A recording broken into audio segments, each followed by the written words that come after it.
বলি, এই যে বৌমা, সকাল হয়ে গিয়েছে, এত বেলা করে উঠলে বাড়ির কাজ করবে কে শুনি? তুমি কি বাপের বাড়ি থেকে আসার সময় কাজের লোক সাথে নিয়ে এসেছো?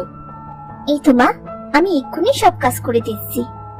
তাড়াতাড়ি কাজ শেষ করে নদী থেকে পানি নিয়ে আসবে, আজ বলেছি, আর যেন কোনোদিন বলতে না হয়। ঠিক আছে মা।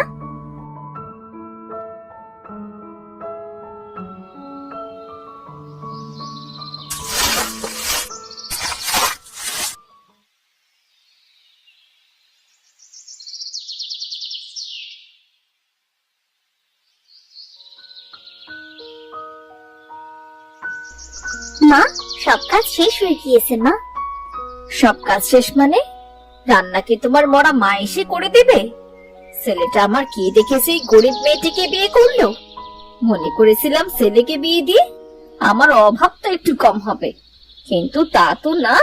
তিনি এনেছেন এমন মেয়ে যার মা বাবাই নেই। মা, আমি তো আপনার সব কাজ করে দিচ্ছি, তাহলে এমন করে কেন কথা বলছেন? মা তো ঠিক কথাই বলছে, আমি আমার বাবার বাড়ি থেকে কত সবকিছু নিয়ে আসি। তুমি তো থাকতে চাচার বাড়িতে, শুনলাম তারা নাকি খেতেও দিত না। যাই হোক, এইভাবে বলে লাভ নেই। এ নাও, এই কাপড়গুলো তাড়াতাড়ি ধুয়ে পরিষ্কার করে দাও দেখি। ভাবি, রান্নাটা শেষ করে কাপড় ধুই। ঠিক আছে, তাড়াতাড়ি যেন রান্নাটা শেষ হয়। আর ওই যে গরুটা রাখা আছে, ওকেও খেতে দিতে হবে। পাশে খড় আর ঘাস রাখা আছে। আজ সব বলে দিচ্ছি, তুমি নতুন তাই, কাল থেকে যেন আর কিচ্ছুটি বলতে না হয়। এই বলে যে যার মতো ঘরে চলে যায়। রূপা তার শাশুড়ি আর মালতীর কথা মতো রান্না শেষ করে, আর তারপর গরুকে খেতে দেয়। সব কাজ শেষ। সারাদিন কাজ করে শরীরটা কেমন ব্যথা করছে, এবার ঘরে যাই।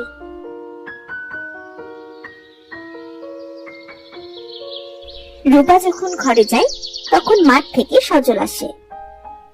গিন্নি, ও গিন্নি, কোথায় গেলে তুমি?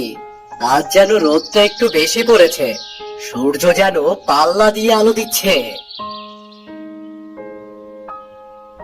এই নাও পানি, পানি খেয়ে হাত মুখ ধুয়ে খাবার খেয়ে নাও।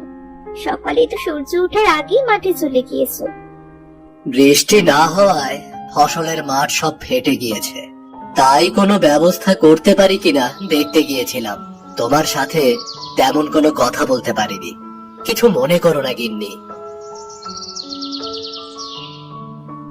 আমাদের কাজের বাড়ি, কাজ না করলে কি খাওয়া হবে? কি মনে করবে নতুন বউ? আমি খাবার দিচ্ছি, খেয়ে নে বাবা। তুমি কেন খাবার দেবে? এখন থেকে তোমাদের নতুন বৌমা খাবার দেবে। বৌমা, তুমি কালই বাড়িতে এসেছো, কিছুদিন যাক, তারপর কাজ করবে।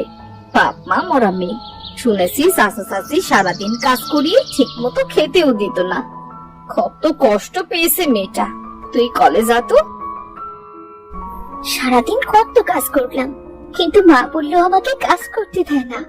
হায় আল্লাহ, আমার কপালে কি তুমি সুখ লিখোনি? আজ মনে হয় বৃষ্টি হবে।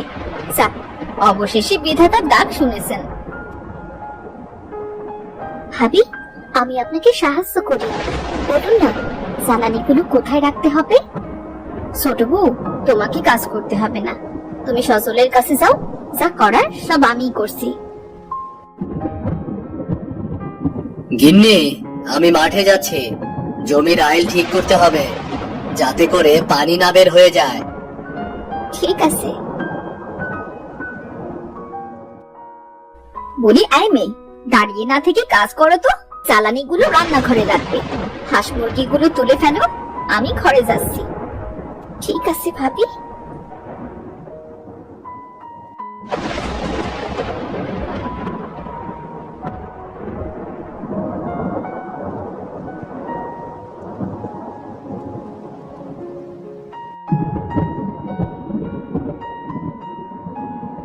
রূপা সব কাজ শেষ করে, আর এমন সময় বৃষ্টি নামে।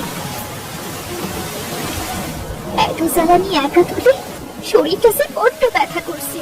এরপর সারাটা দিন কিচ্ছু খাইনি, সে সকাল থেকে কাজ করছি। এখন যে সন্ধ্যা হতে চলল, কিন্তু কেউ তো আমায় খেতে বললো না।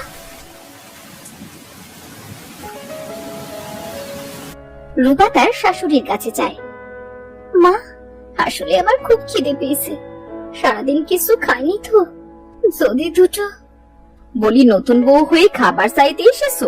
বাপের বাড়িতে তো দুদিন না খেয়েও থাকতে, আর এখানে এসে দুবেলা না খেয়ে থাকতে পারছো না? হাড়িতে ভাত নেই, রাতে রান্না হবে, তারপর খাবে। আচ্ছা ঠিক আছে মা। বিকেলে সজল মাঠ থেকে আসে।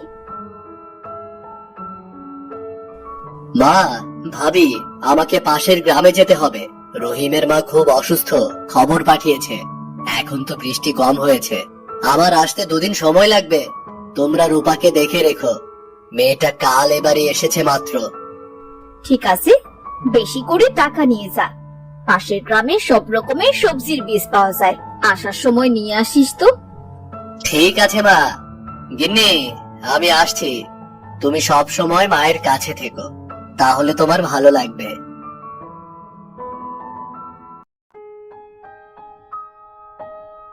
পরের দিন রূপা রান্না করে রেখে আসে। মালতী লুকিয়ে লুকিয়ে খাবারে ঝাল আর লবণ বেশি করে দিয়ে দেয়। শাশুড়ি খাওয়ার সময়, বৌমা, একই রান্না করেছো, যেমন ঝাল তেমনি লবণ। মা, তোমার ছোট বউ ইচ্ছে করেই এমনটা করেছে, যাতে আমরা কেউ খেতে না পারি। বিশ্বাস করুন ভাবি, আমি বুঝতে পারিনি সে তরকারিতে। এই যে নবাবের বেটি, ঝাল লবণ তরকারি কিনতে টাকা লাগে না? এগুলো কি তোর বাপ মা এসে কিনে দিয়ে যাবে? হ্যাঁ হ্যাঁ লাগছে মা, ছেড়ে দিন, আমি এখন থেকে সব থেকে খেয়াল রাখবো। বলছি, আমি তোকে ছেড়ে দিচ্ছি, তুই আজ দিনের ভেতর তোর বাপের বাড়ি থেকে টাকা আনবি, আর তা না হলে এক্ষুনি বাড়ি থেকে বেরিয়ে যা। মা, আপনি তো সব জানেন, কে দেবে আমাকে টাকা? দয়া করে আমাকে এখানে থাকতে দিন, আমার যে আর যাবার মতো কোনো জায়গা নেই মা। সেটা আমরা কিভাবে বলবো? শোন, টাকা আনতে না পারলে তুই আর এই বাড়িতে ফিরবি না। এখন আমার ছেলেও বাড়িতে নেই, সে বাড়ি ফিরলে বলবো তুই মরে গেছিস। রূপার শাশুড়ি আর মালতী মিলে রূপাকে বাড়ি থেকে বের করে দেয়। রূপা কাঁদতে কাঁদতে হাঁটতে শুরু করে। সে হাঁটতে হাঁটতে জঙ্গলের ভেতর চলে যায়। আর হাঁটতে পারছি না, এই গাছটার নিচে একটু বসি, আমার যে খুব খিদে পেয়েছে। হে বিধাতা, তুমি আমার কপালে সুখ লিখতে কি ভুলে গিয়েছো? এখন আমি যাবো কোথায়? চাচা চাচির বাড়ি খেলে তো ওরা আমায় মেরে ফেলবে। কেমন জীবন দিলে তুমি আমায়। এই বলে রূপা যখন কাঁদছিল, তখন সেই রাস্তা দিয়ে এক বুড়ি যাচ্ছিল। রূপাকে কাঁদতে দেখে বুড়ি রূপার কাছে আসে আর তার কান্নার কারণ জানতে চায়। বুড়িমা, আমার এই পৃথিবীতে কেউ নেই। চাচা চাচির কাছে বড় হয়েছি, কিন্তু তারা আমাকে অনেক অত্যাচার করতো। আর এরপর আমার বিয়ে হয়, সেখানেও বিধাতা আমার কপালে সুখ লিখেনি।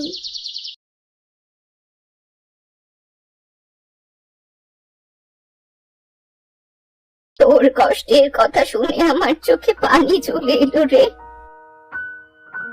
এই নে মেয়ে, এই মুরগিটা তুই রাখ, এই মুরগি তোর সব দুঃখ দূর করে দেবে। বুড়িমা, এটা তো সোনালী মুরগি, কি সুন্দর দেখতে, একদম সোনার মতো চকচক করছে। এমন মুরগি তো আমি কখনো দেখিনি বুড়িমা। এই সোনালী মুরগিটা সাধারণ কোনো মুরগি নয় গো মেয়ে। যখন তোর উপর সবাই অত্যাচার করবে, এই সোনালী মুরগি তোর হয়ে প্রতিবাদ করবে, সে তোর সকল কষ্ট দূর করে দেবে। এই সোনালী মুরগি তোর সাথে কথা বলবে, তোর বিপদে সব সময় পাশে থাকবে। সত্যি বলছো বুড়িমা? হ্যাঁ রে মেয়ে, সত্যি বলছি আমি। আমি আসি তবে, তুই এখন তোর শ্বশুর বাড়ি ফিরে যা। রূপা, আমি একটা সোনার ডিম দিচ্ছি, তুমি এটা নিয়ে তোমার শাশুড়িকে দেবে। দেখবে, তার তারা তোমাকে আর কিচ্ছু বলবে না। সোনালী মুরগি, তুমি সোনার ডিম দাও? হ্যাঁ, তবে সব সময় নয়। এই নাও সোনার ডিম, এই ডিমটা নিয়ে বাড়ি চলো।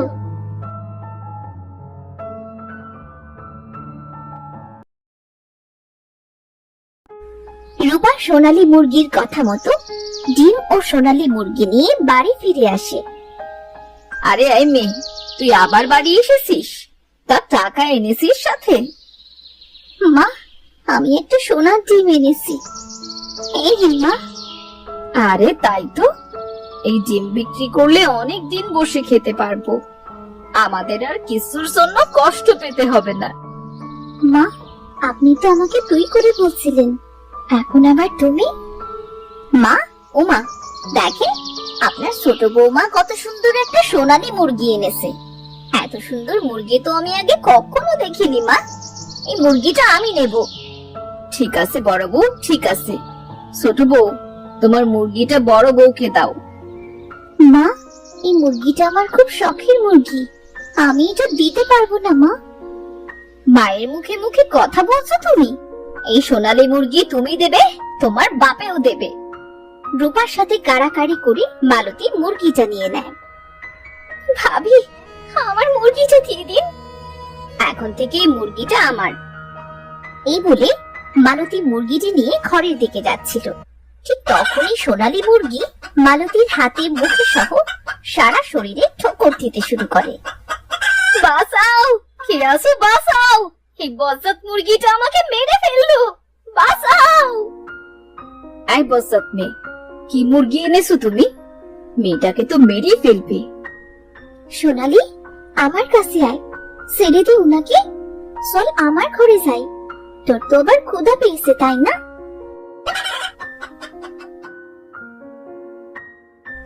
মা, এই মেয়ে ইচ্ছে করেই 10 সাল মুরগিটা এনেছে, যাতে আমাদের উপর প্রতিশোধ নিতে পারে। বড় বউ, শান্ত হও তুমি। মুরগিটা হঠাৎ এ বাড়িতে এসেছে, তাই এমন করছে। দাঁড়াও, আমি গিয়ে ওকে কাজ করতে বলছি।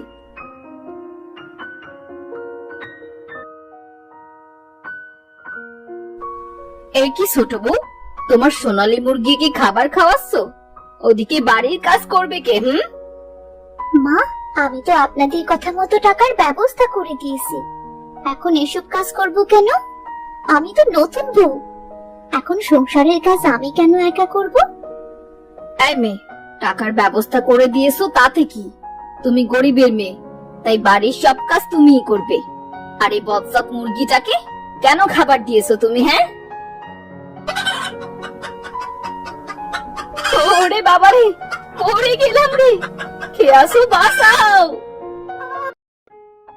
মা, এখন থেকে আমার সাথে ভালোভাবে কথা বলবেন, আমার উপর অত্যাচার করার কথা মাথায় আনবেন না, না হলে আবার এই সোনালী মুরগিটাই আপনাদের আবার এই হাল করবে। এখন জানতো, আপনি আর ভাবি মিলে সব কাজ করুন। সোনালী, তুই খেয়ে নে এখন। সোনালী খাবার খেতে শুরু করে। এরপর সোনালী মুরগি ভয় দেখিয়ে বাড়ির সব কাজ শাশুড়ি আর মালতীকে দিয়ে করায়। বড় বউ, এই সোনালী মুরগি মনে হচ্ছে জাদু জানে। এই মুরগি যতদিন থাকবে আমরা ছোট বউকে কিচ্ছু করতে পারবো না। আজ রাতেই আমাদের সোনালী মুরগিটাকে মেরে ফেলতে হবে। আপনি ঠিক কথাই বলেছেন মা, এখন শুধু রাতের অপেক্ষা। মালতী আর তার শাশুড়ি রাতের জন্য অপেক্ষা করতে থাকে। রূপা যখন ঘুমিয়ে পড়ে, তখন তারা চুপি চুপি সোনালী মুরগিকে বাইরে নিয়ে আসে। এরপর তারা একটা কাঁচি এনে সোনালী মুরগিকে যখনই মেরে ফেলতে যায়, ঠিক তখনই সোনালী মুরগি তার জাদু দিয়ে ওই কাঁচিটা দিয়ে মালতী আর তার শাশুড়িকে মারতে থাকে, আর তারা চিৎকার করতে থাকে। তাদের চিৎকার শুনে রূপা বাইরে বেরিয়ে আসে। সোনালী, কি করছিসটা কি তুই? ওদের শাস্তি দিচ্ছি। এ কি, মা আর ভাবির সাথে এমন কেন হচ্ছে? কাচি নিজে নিজে কিভাবে মারছে? তোমরা সত্যি কথা বলবে নাকি আমি বলবো? মুরগি কথা বলছে, এমন সোনার মতো মুরগি কোথায় ছিল? তোর বউ আমাদের মারার জন্যই মুরগি এনেছে। সত্যি না বললে কাজই তোমাদের ফিরে ফিরবে। বলছি তার আগে আমাদের মারতে মানা করো।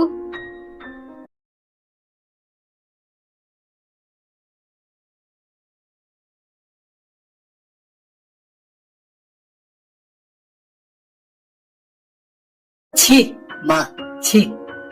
আমার বউ গরিব বলে এত কষ্ট দিয়েছো তোমরা তাকে, বাড়ি থেকে বের করে পর্যন্ত দিয়েছো। থাকবো না আমি তোমাদের সাথে, আমি আমার বউকে নিয়ে চলে যাব। যাস না বাবা, যাস না। সত্যি আমি ভুল করেছি, আমায় ক্ষমা করে দে। আমি আমার ভুল বুঝতে পেরেছি বাবা, আর কখনো এমন করব না। মা নিজের ভুল বুঝতে পেরেছে, আমরা কোথাও যাচ্ছি না। বোন, আমাকেও ক্ষমা করে দিও। সব যখন ঠিক হয়ে গেছে, এবার আমিও চলে যাচ্ছি। তবে এই পালকটা রাখো, যখন কোনো বিপদে পড়বে তখন আমায় স্মরণ করো, আমি আবার চলে আসবো। আর এই সোনার ডিমগুলো তোমার, রূপা, এগুলো তুমি অসময়ে ব্যবহার করো। আমি আসি তবে। ভালো থাকিস সোনালি। সোনালী মুরগি সবার থেকে বিদায় নিয়ে চলে যায়, আর এরপর থেকে সবাই রূপাকে ভালোবাসতে শুরু করে। সোনালী মুরগির দেওয়া সোনার ডিম বিক্রি করে তাদের সব অভাব চলে যায়।